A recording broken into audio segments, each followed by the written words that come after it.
Hola, buenas tardes. Bueno, continuamos con las dos últimas charlas, son cortitas para ya cerrar, digamos, en los capítulos que yo iba a brindarles en esta diplomatura sobre obstetricia crítica para dar paso a mis compañeros. En este momento vamos a hablar de sepsis puerperal y aborto séptico. Vamos a tener en cuenta de poner un stop en esto. Si bien todas las patologías anteriores, principalmente la hipertensión inducida por embarazo, los trastornos hipertensivos y sus complicaciones, son la patología más frecuente y de alta mortalidad materna, la sepsis puerperal y el aborto séptico, tenemos que tener mucha precisión para hacer su diagnóstico y tratamiento temprano, ya que también es una causa importante de muerte y mortalidad, sobre todo en nuestro país, y con algunos inconvenientes, sobre todo en el último tiempo, a nivel sociocultural que nos dejó la pandemia. Entonces, esta imagen, que es universal y que todos conocemos, es para que nos quede grabado la importancia de cuando estamos frente a una paciente embarazada, puérpera o en un parto inmediato o con un aborto séptico, el cuidado que tenemos que hacer en hacer un diagnóstico precoz e instituir una terapéutica adecuada y en forma precoz. Para comenzar, vamos a definir la sepsis en obstetricia. Tenemos una definición antigua que nos brindó la OMS en 1994, después vamos a presentar una actualización de esto, pero es válida recordarla porque tiene valor como para ir interpretando la sepsis en obstetricia. Podemos decir que es la infección del tracto genital en cualquier momento del embarazo, desde lo que podríamos considerar una ruptura de membranas o un trabajo de parto hasta los 42 días postparto.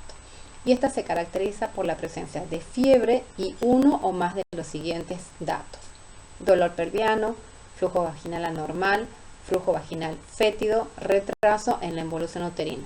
Recordemos que después del parto, ya sea por cesárea o por parto vaginal, el útero tiene que involucionar. Por eso, en estas pacientes, por ahí también es importante el dato semiológico y siempre apoyándonos en el equipo multidisciplinar. Es decir, hacer una evaluación a las 12 y a las 24 horas del estado del útero. Nos brinda muchos datos y en manos avesadas, como es la del obstetra, puede encontrar datos en la palpación que ya nos están hablando de un puerperio patológico. Epidemiológicamente, la sepsis puerperal ocupa el tercer o cuarto lugar en orden de importancia entre las causas de mortalidad materna. Lo que decíamos, representa del 8 al 15% de las muertes maternas, y a nivel mundial aproximadamente mueren anualmente 75.000 mujeres embarazadas por sepsis puerperal. Veamos las cifras, que son alarmantes. Afecta del 5 al 10% de las embarazadas. Esto quizás lo vimos más adelante, la mortalidad materna en la Argentina en 2017. Si nosotros nos centramos en los temas que nos están tocando, miremos, el aborto séptico representa el 15% de los casos, y en el caso de la sepsis puerperal representa el 17% de los casos. Si nosotros hacemos una sumatoria de estas dos patologías infecciosas, podemos encontrar que hay un 32% de causas de mortalidad materna en la Argentina. Recordemos que la sepsis es la tercera causa de ingresos en las terapias intensivas. ¿Cómo vamos a definir sepsis? ¿Sí? Principalmente lo que nosotros tenemos que detectar son fallas orgánicas, digamos, para que veamos cómo funcionalmente qué está pasando en la mujer en forma patológica, me refiero, y así poder acercarnos al diagnóstico de sepsis. Para eso, nosotros los terapistas usamos una escala que todos conocemos, que es la escala de SOFA. La escala de SOFA nos permite determinar, digamos, la posibilidad de sepsis en una paciente con un foco infeccioso, en las cuales tomamos parámetros respiratorios, de coagulación, hígado, cardiovascular, sistema nervioso y a nivel renal. Sabemos que el SOFA sería positivo para sepsis cuando hay un aumento de 2 puntos por arriba de ella. Pero esta es una escala que usamos mucho en la terapia intensiva. ¿Qué ocurre cuando estamos hablando de un lugar fuera de la terapia intensiva? Porque no todas las pacientes están ahí. Pueden estar prehospitalarias, pueden estar en guardias o pueden estar en salas de internación.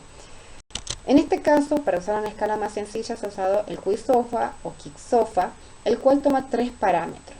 La frecuencia respiratoria, mayor de 22 por minuto, la presión arterial sistólica, menor de 100 milímetros de mercurio, y el deterioro neurológico. Ustedes habrán visto que he puesto un signo de preguntas al final de ellas, porque lo que nosotros tenemos que saber de estas escalas, que son las escalas que usamos los terapistas para la población en general, si son o no aplicables para las pacientes obstétricas.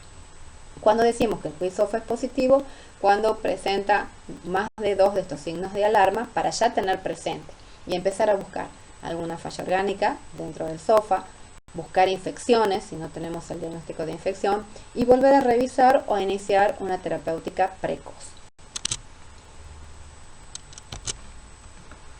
Entonces, definimos sepsis. Hablamos de infección más aumento de la frecuencia respiratoria por arriba de 22, presión arterial sistólica de menos de 100 y alguna alteración neurológica. Esta es la definición que nos da el QI-SOFA con 2 de estos valores. Entonces tenemos que tener una alerta, como dijimos, para empezar a buscar y a sospechar la patología.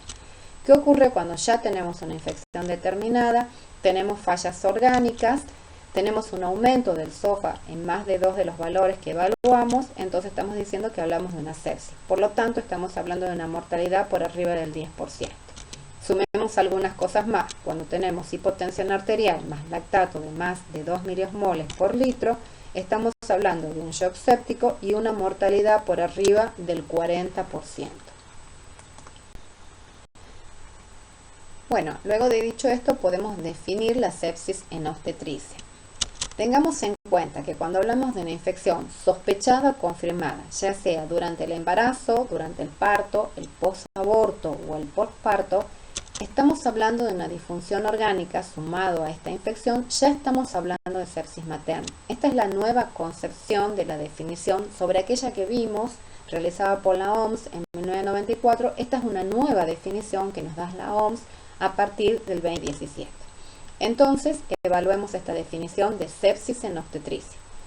Lo refiere como una condición grave que amenaza la vida, definida como la presencia de disfunción orgánica resultante de una infección durante el embarazo, parto, posaborto o posparto. Ustedes fíjense cómo ya se circunscribe a una población gestante directamente el diagnóstico de sepsis. Bueno, pero ¿qué hemos dicho? Nosotros para definir sepsis tenemos una escala que usamos todos los terapistas, que es la escala de SOFA, que valora diferentes, digamos, disfunciones orgánicas. Pero ¿qué ocurre? Hemos planteado el hecho que en la mujer embarazada pueden existir algunas diferencias. ¿Cuáles serían estas diferencias? Básicamente, en la escala de SOFA hemos dicho que evaluamos la función renal. Cuando hablamos de los cambios fisiológicos en el embarazo, dijimos que la variación en la creatinina en la mujer embarazada es muy importante, y es muy importante. Nosotros cuando tenemos una embarazada con una creatinina de 0,9 ya estamos hablando del límite superior de su función renal. Por lo tanto, sería uno de los valores a tener en cuenta en la escala de SOFA, que es diferente. ¿Qué ocurre cuando hablamos del QI-SOFA? ¿Se acuerdan que habíamos puesto los signos de pregunta? Sabemos que por la taquipnea habitual de la mujer embarazada, por sus cambios en la capacidad residual funcional, la frecuencia respiratoria es más alta. Por lo tanto, si nosotros tuviésemos que evaluar un QI-SOFA, debemos llevar el punto de corte a 25. Cuando hablamos de presión arterial sistólica, deberíamos hablar de una presión sistólica de menos de 90. Y cuando hablamos del deterioro neurológico, esto no variaría en relación a la población habitual. Entonces, descubrimos que en nuestras escalas habituales de la terapia intensiva no tenemos puntos de corte óptimos, por lo tanto deberíamos definirlos en la paciente obstétrica. Uno de ellos, básicamente en el SOFA, es la función renal. Y en el QI-SOFA lo que hablamos es la frecuencia respiratoria y la tensión arterial sistólica. Entonces, por lo tanto, debemos pensar en escalas alternativas para medir la gravedad en la sepsis obstétrica. Bueno, hablando de estas escalas diferentes que deberíamos tener en cuenta para la sepsis obstétrica, tenemos una de ellas que es el SOS, que es la escala para el score de sepsis en obstetricia. Lo que toma esta escala fue realizada ya hace algunos años por Aldrich, y él lo que hace es tomar valores que tienen que ver con el Apache 2, que sabemos usar todos, y digamos, infiere modificaciones que tienen que ver con la mujer obstétrica. Si bien ha demostrado una aceptable, digamos, discriminación entre los factores de riesgo o los valores de riesgo para la sepsis obstétrica, no ha logrado mejorar, digamos, el ajuste sobre las escalas ya conocidas. Entonces, lo que vemos es que si bien existen escalas obstétricas, no nos aportan mucho más con respecto a esto que las escalas ya conocidas.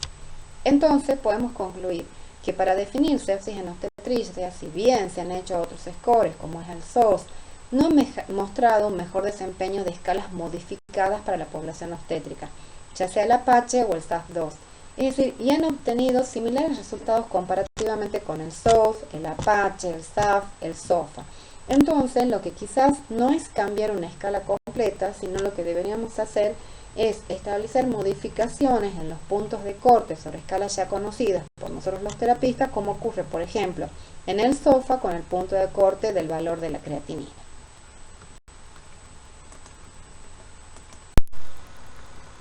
Bueno, ahora vamos a hablar de los focos infecciosos en obstetricia. Tenemos sitios específicos en el embarazo y en el puerperio y otros sitios bastante frecuentes, ¿sí? ¿Cuáles serían los sitios específicos del embarazo y puerperio? La coriomneonitis, la endometritis, el aborto séptico, la infección de la herida de la cesárea, la infección por desgarro o episiotomía. Esto hay que tener cuidado, siempre ser muy cuidadosos en los partos vaginales muy laboriosos o muy prolongados, en el desgarro vaginal y en las mismas espicios. Hay que tener siempre un control sobre eso y pensarlo como un sitio de infección puerperal. Las mastitis son importantes, tocar las mamas de la mujer embarazada, y la tromboflebitis ovárica. Con respecto a los otros sitios frecuentes que pueden ocurrir, pero no están directamente relacionados con el trabajo de parto o la cesárea, tenemos la cistitis con pielonefritis. Esto es bastante frecuente en la mujer embarazada, que incluso llegan a sepsis graves, la neumonía, la apendicitis también frecuente, la colecistitis y la sinusitis. Y cuando hablamos de causas no infecciosas que pueden llevar a la CIRS, entendiendo como aumento de la temperatura y aumento de los leucos, podría ser el trauma tisular, ya sea por parto cesárea, la represión mamaria o la trombosis venosa. La sepsis puerperal. ¿Cuáles serían los factores de riesgo en este tema que estamos tratando? La retención de restos placentarios, más de un tacto vaginal. Esto es importante recordar, no hay que, ponerse como muy específico en los tactos. Cuando la menor cantidad de tactos son importantes, el tema en la paciente embarazada, la rotura de membrana prolongada, el parto instrumental, la cesárea de urgencia. Por eso es importante tener en cuenta que hasta hoy el parto vaginal sigue siendo la vía de elección para la mujer embarazada, y las cesáreas de urgencia siempre implican, por la urgencia son pacientes muy críticas, muchas de ellas. Esto nos ha pasado, en las pacientes con COVID y ARM, que suele haber, infecciones puerperales que pueden agravar la sepsis en esa paciente. Ahora, con respecto a los factores de riesgo inherentes a la mujer, la diabetes, la desnutrición, también lo hemos visto mucho este año, el VIH, SIDA, minorías sociales, obesidad, bajo nivel económico y la anemia. Bueno, retomando el tema de focos infecciosos, vamos a ver que la endometritis y la infección de la herida quirúrgica los vamos a tomar como juntos. Son frecuentes tras un trabajo de parto muy prolongado o la cesárea, que volvemos a recordar como un factor de riesgo. Se caracterizan por fiebre, dolor en hipogastrio, secreciones vaginales o por heridas quirúrgicas que pueden ser purulentas o fétidas. Recordemos que en la mujer embarazada el estáfilo, Metierre o no, un Metierre de la comunidad es bastante frecuente, que lo vemos en la mujer gestante, tiene generalmente secreciones sin olor, bastante claras, así que hay que tener en cuenta. Infecciones polimicrobianas, frecuentemente anaerobios, nunca olvidar el anaerobio en la infección obstétrica, y pueden deberse a raspados, a drenaje de colecciones, no es que pueden deberse, sino que la forma de tratarlos es con legrados o raspados, drenaje de colecciones, toaleta quirúrgica. La sepsis persistente, siempre hay que sospechar una miometritis necrotizante o absceso, y hay que buscarla. Bueno, siempre recordar que el foco más habitual es el tracto genital y es el sitio más frecuente de la sepsis obstétrica. Sin embargo, el diagnóstico es clínico, por eso yo les decía que acá es muy importante hacer una buena semiología y trabajar conjuntamente con el obstetra, y también es importante poner un tratamiento empírico. ¿Por qué? Porque es difícil obtener cultivos estériles. Ya hemos dicho que no se pueden tomar cultivos de loquios porque siempre son polimicrobianos, son difíciles de interpretar y de analizar estos estudios, y siempre es confusa por la presencia de gérmenes que habitualmente están en la mujer sana. Por lo tanto, lo que tenemos que hacer es tomar muestras, obviamente, de los drenajes purulentos, fétidos que puedan aparecer, pero por ahí el aparato genital femenino tomar muestras de esas zonas es difícil porque concomitantemente están los gérmenes habituales en la mujer y la interpretación a veces es dificultosa. No retrasar nunca un inicio de tratamiento a la espera de un estudio complementario. Esto es como cualquier foco séptico. Se toma muestra y si no se toma, acá en obstetricia tomamos en cuenta la flora habitual del aparato genital femenino y los anaerobios básicamente. Bueno, otros sitios de infección frecuentes tenemos las pielonefritis, recién lo mencionábamos, las sepsis urinarias son bastante frecuentes en la mujer, sobre todo embarazada. Se debe a la ectasia urinaria, al reflujo, a la glucosuria que existe frecuentemente y hasta el 2% de los embarazos lo presenta. Está favorecida por la bacteriuria asintomática y el predominio del germen es la Escherichia coli y otros enterobacterias, cepas más virulentas. Eso hay que recordarlo, lo vamos a ver en aborto séptico. Si bien son gérmenes habituales que uno puede encontrar siempre en la mujer gestante, la cepa es más virulenta. Ahora, con respecto a las neumonías, son los mismos agentes etiológicos que en la población general, tienen rápido desarrollo de hipoxemia y dificultad para compensar la acidosis. Esto tiene que ver con un estado propio de la mujer en sus cambios fisiológicos, mayor mortalidad con neumonías virales y sobre todo en la población que tuvo mucho riesgo de influenza cuando fue la gripe A. En este momento, con respecto a COVID, ya lo mencionamos en clases anteriores, el año pasado no tuvimos tantas embarazadas o puérperas con COVID y tampoco tanta tasa de mortalidad con ellas, cosa que aumentó un 50% este año. La neumonía es la principal causa de mortalidad por sepsis no obstétrica en nuestro medio, más las neumonías por COVID ahora sumadas. ¿Cuáles serían, digamos, los gérmenes más habituales? Tenemos los gérmenes en la sepsis obstétrica, son los del tracto genital básicamente. Con respecto a los respiratorios, son los comunes a la población general, estreptococcus E, influenza, micoplasma, y ahora estaríamos sumando, digamos, el tema del COVID, no olvidar las legionelas y el virus de la influenza. Y los renales también de la población general, recordando que la virulencia es más alta, como la Escherichia coli, la Klebsiella o el grupo Strep. Bueno, ahora vamos a comenzar con lo que sería el tratamiento de la paciente con una sepsis obstétrica, ¿sí? Esto más o menos va a seguir lineamientos generales del tratamiento de la sepsis. Vamos a ir recordando y haciendo puntualmente hincapié en las diferencias que podemos encontrar. Como primer punto, queremos restaurar la oxigenación tisular y recordemos que estas pacientes generalmente tienen una vasodilatación periférica, como todos conocemos, y obviamente pueden tener descenso de la presión arterial. Por lo tanto, es muy importante para nosotros iniciar con una reanimación inicial con cristaloides, por lo menos a 30 mililitros kilos en las primeras 3 horas. Se puede utilizar solución fisiológica, Ringer lactato y también en la mujer embarazada usamos mucho electrolítica balanceada. Si bien este es el promedio que uno tiene que tener más o menos en cuanto a la reanimación, recordar que la paciente gestante tiene per se una disminución de la presión oncótica, lo que puede favorecer a una extravasación vascular. Entonces quizás el exceso de líquido puede ser deleterio para su, digamos, evolución posterior. Por esto hay que seguir todos estos parámetros con una serie de objetivos, es decir, nosotros vamos a guiarnos también para la reanimación con los bandos de medidas de la campaña Sobreviviendo a la Sepsis, que obviamente se evalúa con objetivos a conseguir o parámetros evaluables. ¿Cuáles serían estos parámetros? Por un lado, la perfusión periférica.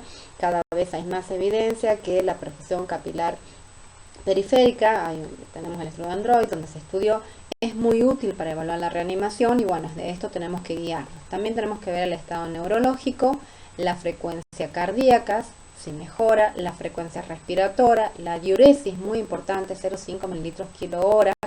Un pequeño detalle sobre esto, nosotros seguimos a todo el tratamiento de la campaña Sobreviviendo a la Sepsis. Quizás en el tema del fracaso renal existe una diferencia con las pacientes gestantes. Nosotros debemos recordar que, como dijimos recién, la reanimación de cristaloides o volúmenes debe ser cuidadosa, midiendo parámetros, pero también debe ser cuidadoso el uso de diuréticos. Las pacientes gestantes, más en estos bebés que cursan con oligoamnios, no tienen contraindicada la indicación de diuréticos y sí está indicada la terapia de reemplazo renal, que eso sí, digamos, corresponde a la campaña Sobreviviendo a la Sepsis. Otro dato importante, muy importante para nosotros, la normalización del ácido láctico por debajo de 2 milimoles por litro. La regulación de la TAM a mayor de 65 milímetros de mercurio, la saturación venosa central a más de 65 y la presión venosa central también hay que medirla en estas pacientes. Bueno, para continuar con lo que sería el primer punto que estamos evaluando, que es la reanimación inicial con cristaloides, al menos con 30 mililitros kilo en las primeras 3 horas.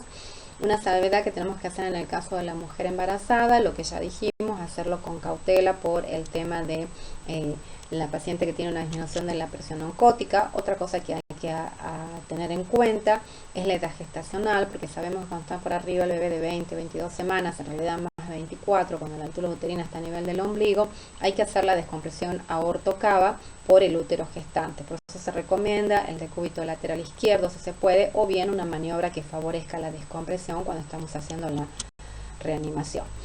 Todos conocemos, digamos, los métodos dinámicos para predecir la respuesta a volumen. Esto también aplica en la mujer embarazada. Podemos utilizar la variabilidad de la presión del pulso, la elevación pasiva de los miembros o métodos para la medición del índice vena cava. ¿Cuál sería la diferencia en alguno de estos métodos dinámicos? Es la posición, lo puse acá someramente para que lo vean, de la mujer embarazada, porque tenemos un útero gestante, el decúbito es importante. Esta posición que estamos acostumbrados a manejar no puede ser posible en la mujer embarazada, porque la presión intraabdominal aumenta mucho, más la compresión sobre la vena cava inferior. Por eso la posición que se, digamos, recomienda es la de Trendelenburg completa, con el agravante en estos casos que sí tenemos que tener mucho cuidado, es la gran regurgitación por los cambios fisiológicos que ya mencionamos, que existe en ella. Por lo tanto, habría que lateralizar la cabeza hacia la izquierda y tener siempre una mujer con estómago vacío. No siempre se puede prever esto, por eso son datos que hay que tener en cuenta. Bueno, ¿qué ocurre con el segundo punto, que es el control del foco infeccioso? Sabemos, como habíamos dicho, para guiarnos por objetivo, que tenemos que tomar cultivos adecuados en el momento de hacer el diagnóstico de sepsis.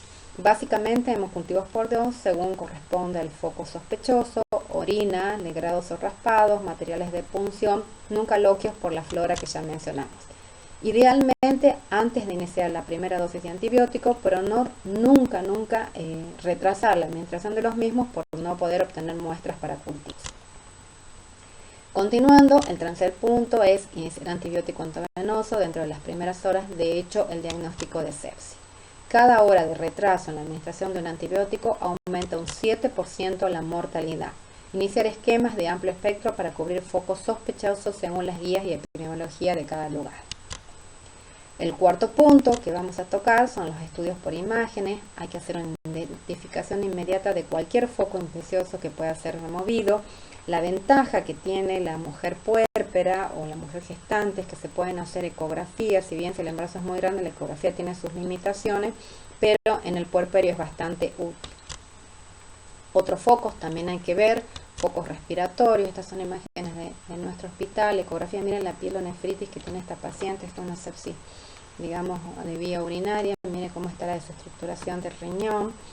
Siempre hay que tener en cuenta, miren, este es un hematometra después de un parto vaginal complicado, cómo se produce en una paciente hipertensa el sangrado y la formación, digamos, de un hematometra. Estas imágenes también son nuestras, colicistitis, miren la pared de la vesícula, importante. Estas son patologías que se ven habitualmente en la mujer embarazada. Entonces, hablamos de la identificación inmediata y control del foco infeccioso como cuarto punto importante en el tratamiento de la sepsis obstétrica. ¿Cómo vamos a hacer el control de foco? La demora, recuerden que siempre de 6 a 12 horas en la remoción de foco aumenta la mortalidad y disminuye las chances de control del cuadro séptico. La remoción incompleta del foco endometrial se asocia a un aumento de la mortalidad. En la mujer embarazada, como en el resto de la población, vamos a tener en cuenta dos cosas: la utilización del antibiótico precoz, por más que los cultivos no estén instaurados, obviamente la reanimación, y después la no demora de la remoción de foco, identificarlo y removerlo, o cuando se sospecha hay que ir a buscarlo. Bueno, continuando con este tema, el foco podría ser una endometritis, un aborto séptico, una coriamnionitis, una herida quirúrgica o, buscando el canal de parto, los desgarros que hablamos habitualmente. Hay que hacer la limpieza quirúrgica, el legrado y la colocación del antibiótico endovenoso. Cuando hacemos una laparotomía exploradora, cuando hay falta de respuesta respuesta al legrado y al antibiótico, cuando hay una perforación uterina con sospecha de rotura intestinal, cuando hay un absceso pélvico o colección que requiere un drenaje abierto. ¿Cuándo hacemos una histerectomía? Cuando hay crepitación o gas en las imágenes, esto se pueden ver claramente por ecografía, por eso les decía el acceso rápido en la puerpera para hacer un diagnóstico precoz, cuando el útero es leñoso y está desvitalizado. Generalmente esto se ve en el acto operatorio, en las cesáreas, se ven trombos, sensaciones isquémicas, y no hay retracción después de las maniobras ni la medicación, hay que hacer una histerectomía. Y en el caso de tétanos con foco uterino, es decir, una miometritis necrotizante por clostridia. Importante, hacer una laparotomía no implica hacer una histerectomía. Hacer una laparotomía es poder acceder y mirar a cielo abierto, para decirlo de una manera, no a cielo abierto, pero mirar, digamos, objetivamente si requiere una histerectomía dentro de los 3 puntos que vimos anteriormente para hacer la crepitación, el útero leñoso y desvitalizado y el tétanos por un clostridio. Esta diapositiva ya lo puse anteriormente con respecto a insuficiencia respiratoria y es para perder un poco el miedo al uso de la radiación en las pacientes gestantes. En la paciente puérpera es como el común denominador de la población, pero en el caso de la gestante lo que queremos dar a conocer es lo siguiente. La dosis tiene que ser acumulativa para producir una fetopatía. Tiene que ser por arriba de 5 a 10 rad. Estamos hablando de 5.000 a 10.000 megarad. Eso se asocia con riesgo, digamos, a teratogenia y en menor de 18 semanas. Si nosotros en este cuadro podemos evidenciar que la tomografía de abdomen y pelvis no llega a los 3.500 milirad, estamos viendo que estamos por debajo del valor. Mucho más aún si hablamos de abdomen solamente, si hablamos de cerebro, y obviamente, de cerebro es mínimo, y en el caso de tórax, que es una cosa que necesitamos muchas veces, miren la irradiación baja que tiene. Por eso me parece importante volver a recordarles esto. Bueno, esto quizás algunos obstetras se llegan a escuchar la clase puedan, digamos, disentir con lo que voy a decir, pero es una cosa que va tomando mayor relevancia, el monitoreo cardíaco fetal. En realidad quiero aclarar que el monitoreo se hace por arriba de las 33 semanas, pero si uno lo menciona es para tener algunos tips, como para decirlo de alguna manera, para tener en cuenta la evolución materna. Cuando hay un embarazo de mayor de 24 semanas, aquí considera hacer un monitoreo cardíaco fetal con signo vital más, como un signo vital más. En realidad no queremos hacer una apreciación del bebé, sino que aquí nos ayuda. Aún fuera del trabajo de parto en pacientes con sepsis, nos ayuda. Ver las desaceleraciones, la taquis, las bradiarritmias, digamos, en el bebé o la pérdida de variabilidad. ¿Por qué? Porque nos ayuda a intensificar o iniciar una corrección de la acidosis, de la hipotensión, de la hipoxia, de la hiper o hipopotermia. Buscar complicaciones, abscesos, desprendimientos, etc. Esta sería la finalidad. No es una evaluación fetal, es una evaluación fetal a lo cual nos podría llamar la atención para empezar a mejorar cosas en la mamá. Bueno, hablar sobre la procalcitonina para ver si nos sirve en la mujer embarazada.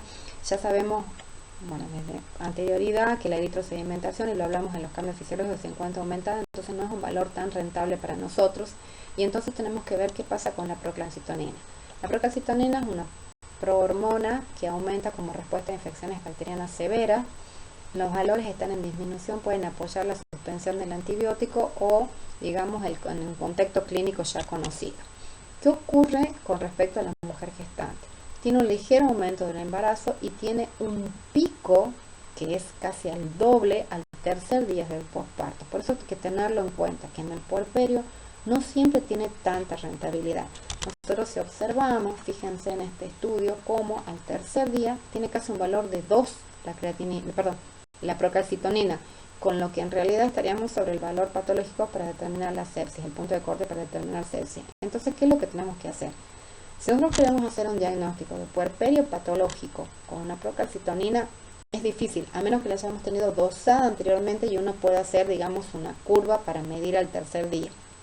¿En qué pacientes nos pueden servir? En aquellas pacientes que hemos visto muchos, no tenemos muchas sepsis, digamos, en la embarazada o tenemos, digamos, casos. En realidad nos sirve si veníamos controlando una sepsis de otro origen y no queremos no controlar el puerperio patológico. Es cierto que nos pasa que hay muchas pacientes que están críticas en RM con hemodiálisis, que venimos controlándolas por su sepsis, tenemos que requerir una cesárea y a veces sumamos en las cesáreas de urgencia, por eso yo recalqué mucho el tema de la cesárea de urgencia, un puerperio patológico.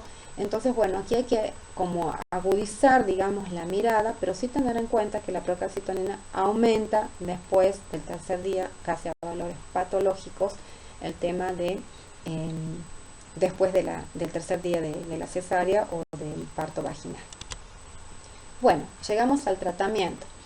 ¿Cuáles serían las pautas generales? Utilizar los mismos esquemas que para la población no gestante, evitando en la embarazada las tetraciclinas, el cloranfenicol, las fluoroquinonenas y los aminoglucósidos. En aminoglucósidos me paro un ratito porque esto a veces crea mucha confusión. Hay que evaluar el riesgo-beneficio. Hay diferentes trabajos que apoyan el uso de aminoglucósidos porque no se ha encontrado una teratogenia fuera del primer trimestre del embarazo, y existen casos, porque sí existen, en los cuales existen alergias medicamentosas, y uno de los que se puede recurrir es a los aminoglucósidos, o bien en relación a gérmenes resistentes que tengan solamente sensibilidad para ellos. Bueno, son antibióticos que hay que tener en cuenta después del primer trimestre de la estación. Bueno, foco respiratorio, similar a la población en general, guiado por las características epidemiológicas. Se pueden usar beta-lactámenos como macrólido, ya sea citro o eritro. Se trata de evitar la claritro, y el oseltamivir, que se impuso, digamos, luego de la gripe A, que en estos años han perdido un poco de vigencia. Con respecto al foco urinario, también similar a la población general, recordar que las cefalosporinas no cubren la legionela monocitógena ni los enterococos. Se pueden utilizar las céfalos de tercera, la ampicilina sulbactam más clindamicina, la gentamicina. No olvidar los gérmenes anaerobios en la mujer gestante ni puérpera. Bueno, repasemos. El tracto genital femenino, después para un puerperio o la herida quirúrgica, son tomados como símil. La colibertura siempre tiene que ser polimicrobiana, incluyendo flora mixta, aerobia facultativa y anaerobia. La cesárea, si recibió profilaxis adecuada, sospechar la resistencia a la cefalosporina. Ejemplos, se pueden utilizar clinda-genta, ampicilina sulbactam más clinda y o gentamicina. Miren como siempre cubrimos anaerobio, céfalos de tercera más clindamicina más quinolona. No lo usamos mucho nosotros en el puerperio patológico. Ampicilina sulbactam más cipros más doxiciclina. Céfalos de tercera, ampicilina más metronidazol más gentamicina. Piperacilina, tazobactam y mipenem más vancomicina, de acuerdo a cómo corresponde.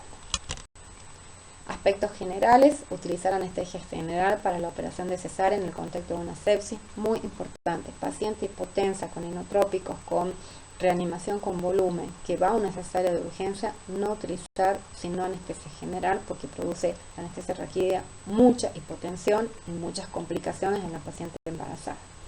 Tratar enérgicamente la fiebre por sus potenciales efectos adversos sobre el feto, y la noradrenalina sigue siendo el vasopresor de elección en la mujer gestante frente al requerimiento de un shock séptico.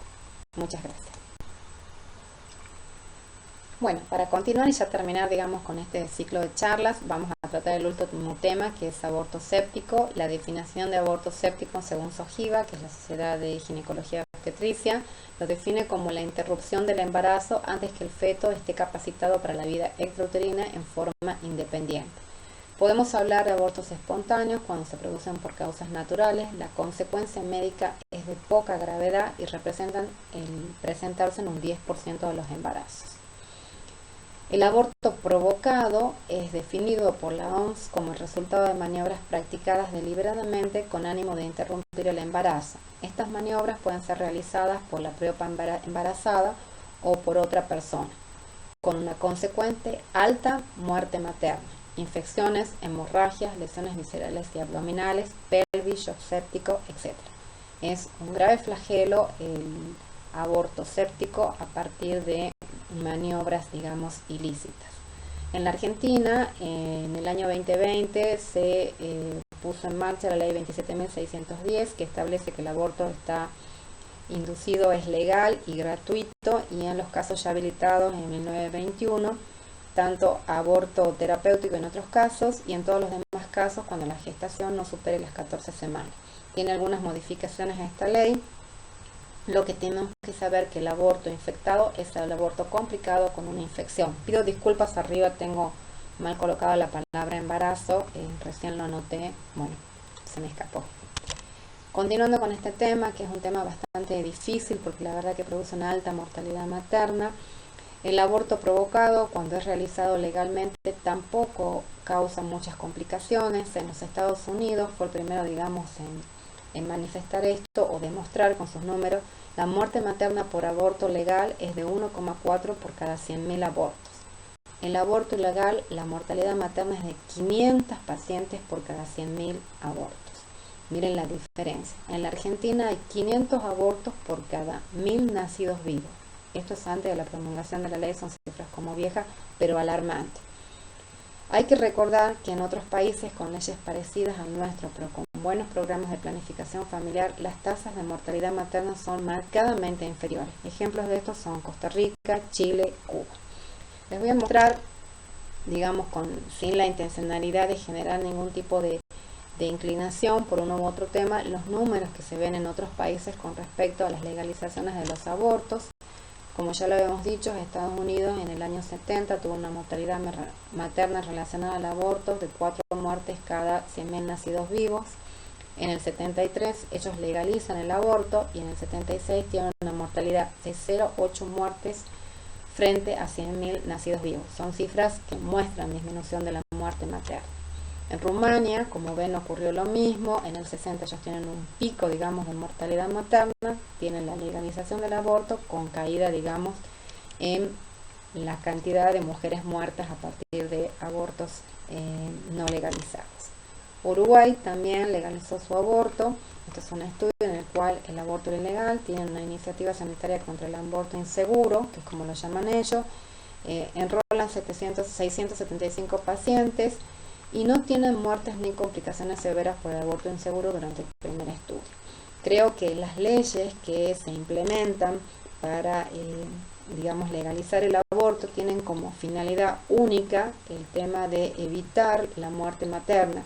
Ahora, esto debemos tomarlo como parte de una formación que tenemos que hacer a nivel social para tener por ahí no leyes o sí, pero también tener otras medidas sanitarias que eviten, digamos, tener que llevar a una mujer a una interrupción del embarazo en forma ilegal y sí poder hacer una buena planificación familiar de acuerdo a su voluntad con respecto a lo que quiere con respecto al tema de la maternidad en ella. Bueno, continuando con el tema, uno tiene que pensar en el aborto séptico frecuente. Hay que considerar el diagnóstico en cualquier mujer con edad reproductiva que presente fiebre, sangrado vaginal, dolor en hipogástrico, náuseas y vómito. Embarazo es igual a un embarazo avanzado que se somete a un aborto, que presenta un aborto séptico, tiene una alta mortalidad. ¿Cuáles son los métodos abortivos? Hoy en día voy a mencionar solamente el uso del misoprolol, se usan mucho las prostaglandinas. Hoy no vemos tanto sepsis por aborto, vemos muchos por hemorragia.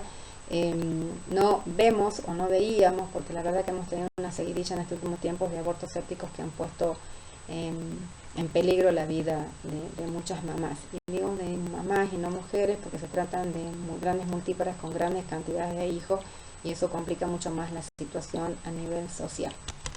Bueno, ¿cuáles serían los gérmenes? No voy a hacer mucho hincapié, son los de la flora habitual. Y de ahí las complicaciones sepsis, hemorragia, shock o, digamos, disfunción orgánica múltiple. El laboratorio es glóbulos blancos elevados, plaquetas elevadas o bajas, la glucemia suele estar elevada, la urea y la creatina y la función renal afectada, el TP también prolongado, el pH suele bajar, el bicarbonato y el exceso de base, todo lo que encontramos en una sepsis con elevación del lactato y de lo que sería la falla hepática.